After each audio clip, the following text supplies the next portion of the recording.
All right, with us today is Lewis McBride. He is the academic buyer for Baker Bookhouse, and he's going to talk to us about one of the books that's from his section. So, Lewis, what do you have today? Yeah, well, today I'm looking at God and Stephen Hawking, Whose Design Is It Anyway, from John Lennox. Now, those of you who are familiar with Stephen Hawking would know he is a world-class physicist from Cambridge, and a couple years ago he came out with his most recent book called The Grand Design. And that book essentially said what we know about the physics of the universe pretty much eliminates any reason to believe in God. So physicists have said we no longer need to employ God to explain anything in the universe. Physics explains it all. Okay. So John Lennox, who is a professor of mathematics from Oxford University, has put out this little book, and you might wonder what you can actually say in less than 100 pages. It is a very short book. It is a short book. So does it reasonably respond to a world-class physicist of Hawking's nature? And I think, surprisingly, it does. So I would just offer a couple things in general. First, don't be intimidated by it. I know when I started reading The Grand Design and you start talking about string theory or M theory, right away you're over my head because I don't know what you're talking about. He leaves it very much at a lay level. So he's not going to go into a lot of the science. He's not going to go into a lot of mathematics himself.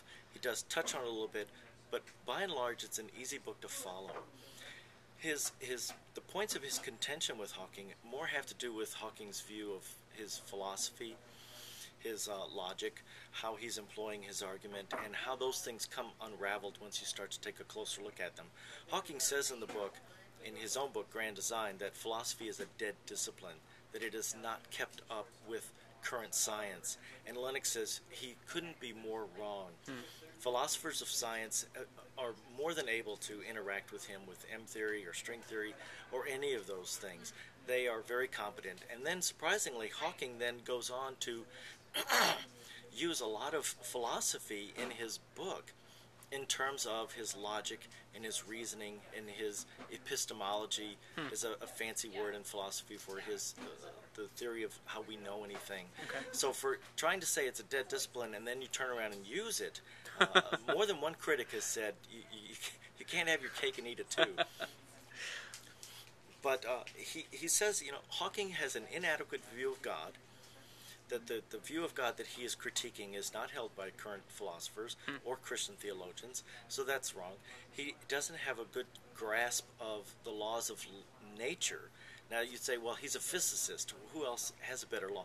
Well, he understands the laws of nature, but what he tries to get them to do, Hawking says in his book that if we have the law of gravity, the universe can and will create itself out of nothing.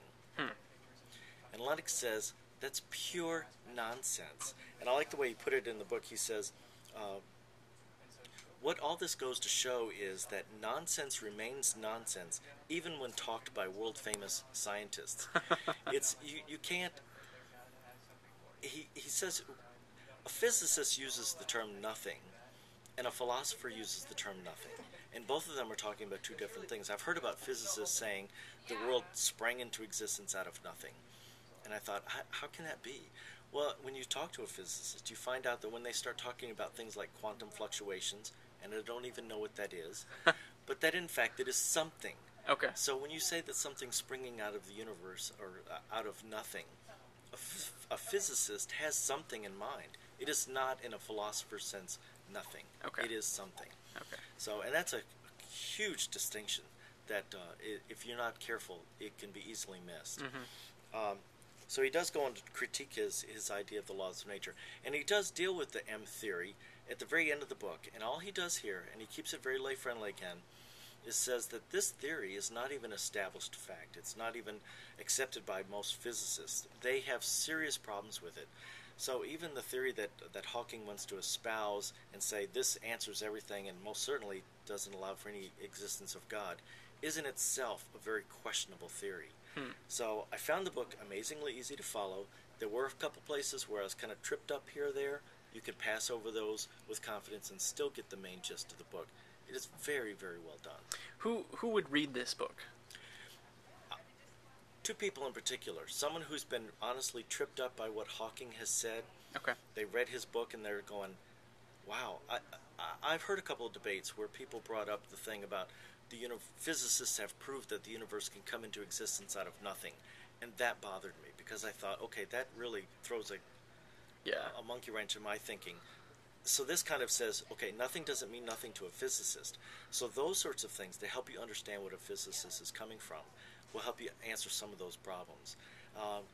And then anyone who wants to just get their feet wet in this whole subject of how physicists are dealing with the theory of everything, M theory, string theory, those sorts of things, this is a good place to start. Okay. About how long did it take you to read it and reread the sections you may have missed the first time? Yeah, it's a surprisingly fast read. Okay. I read it actually in one night, but it probably took me in that course of time just a couple of hours. Okay. It's great. a fast read. Well, thank you, Lewis. Thanks for joining us, and we hope to hear more book reviews from you soon. Oh, it was a pleasure. Thanks.